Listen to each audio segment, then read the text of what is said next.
श्रीमद् भागवत के 6वें स्कंद के 8वें अध्याय में नारायण कवच है। श्रीमद् भागवत में कवच का मतलब रक्षा का कवच, जो चारों तरफ से तुम्हें सुरक्षित रखे।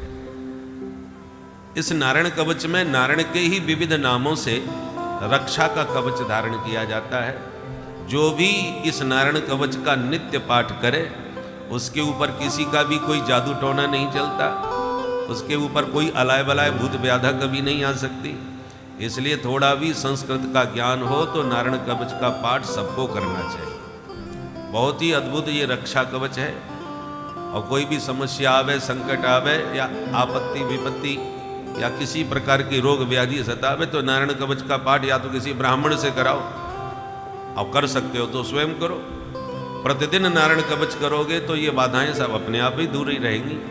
और विशेष प्रारब्ध बस कोई आ ही जाए तो नारायण कवच का पाठ ब्राह्मणों से करा लेना चाहिए। ये रक्षा का कवच है। जब कोरोना काल आया और लोग बहुत प्रभावित होने लगे तो सबसे पहला फोन जब हमारे पास आया कि महाराज ऐसी ऐसी बात, हमारे घर में 10 सदस्य हैं और 10 को कोरोना हो चुका है, कोई घर में घुस नहीं रहा, हमारी गली भी बंद कर दी गई, ये स्थिति है, क्या करें। तो हमारे मस्तिष्क में आया कि नारायण कवच की बड़ी महिमा है भागवत में, चलो उसी का प्रयोग करके देखते हैं। हमने कि नारायण कवच के पाठ करवाइए। बोले हमारे यहाँ तो कोई करेगा नहीं इस समय, आप ही करवा दीजिए। तो उनके संकल्प से हमने अपने वृंदावन में अपने आश्रम में 21 ब्राह्मणों के द्वारा 1100 उसके नारायण कवच के पाठ करवाए। महाराज सब के सब सदस्य एकदम स्वस्थ होते चले गए। फिर उन्होंने इतना प्रचार किया, जिसको भी हुआ उसी के संकल्प से उन्होंने पाठ करवाया। और भगवान की कृपा भी ऐसी अद्भुत रही, नारायण कवच का चमत्कार ऐसा रहा कि जिन जिन के संकल्प से पाठ हुआ सबके सब स्वस्थ होते हुए आते गए। और तब से सिलसिला अभी तक चल रहा है। आज भी नारायण कवच का पाठ हो रहा है। एक अपोलो के डॉक्टर हैं, उनका स्वास्थ्य थोड़ा गड़बड़ हुआ तो उन्होंने हमको फोन किया। तो आज ही हमने कि डॉक्टर साहब करवा रहे हैं, ये तो और भी आश्चर्य की बात है। बोलो राधे राधे राधे। और किसी की क्या कहे, हमको भी कोरोना ने प्रभावित किया। तो जैसे ही हम हॉस्पिटल में गए तो हमने अपने ब्राह्मणों को फोन किया, भाई अब अभी तक दूसरों के लिए करवा रहे थे, अब हमारे लिए करो। जब ब्राह्मणों ने हमारे लिए किया तो देखो भगवान की कृपा है, आज आपके सामने बैठे हैं।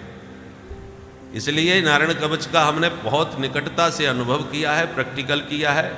इसलिए आप पूरे विश्वास के साथ आपको बता रहे हैं कि आप लोग भी निश्चित रूप से नारायण कवच का पाठ प्रतिदिन कीजिए। ये भागवत का सबसे बड़ा रामबाण रक्षा कवच है, अन्यथा किसी से करवाते रहिए। तो इस नारायण कवच की शक्ति का वर्णन भागवत में है कि एक गंधर्व विमान में बैठ के जा रहा था। एक नदी के किनारे अचानक उसका विमान नीचे गिरा।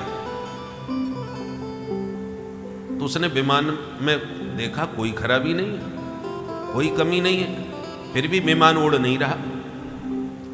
वहां पास में ही बालखिल्य ऋषि तपस्या कर रहे थे। गंधर्वराज ने उससे पूछा कि महाराज एक बात बताओ, विमान में कमी कुछ दिख नहीं रही, ये मेरा विमान उड़ क्यों नहीं रहा है।